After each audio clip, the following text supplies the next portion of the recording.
Assalomu alaykum. Bilasizmi, Instagramga 10 kun ichida 10 mingdan oshiq obunachi keldi. Bu meni juda ham quvontirdi, chunki 2 yil davomida ta'limni rivojlantirish bo'yicha harakat qilayapman, hech qanday givlarsiz, lekin alhamdulillah endi insonlar ilmga bo'lgan qiziqishi oshayotganini ko'rishimiz mumkin.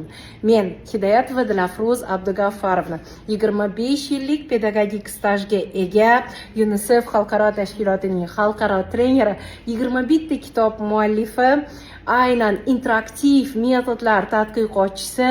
Sizlarga mana shu kanalda o'ziga xos interaktiv metodlarni taqdim etish niyatidaman.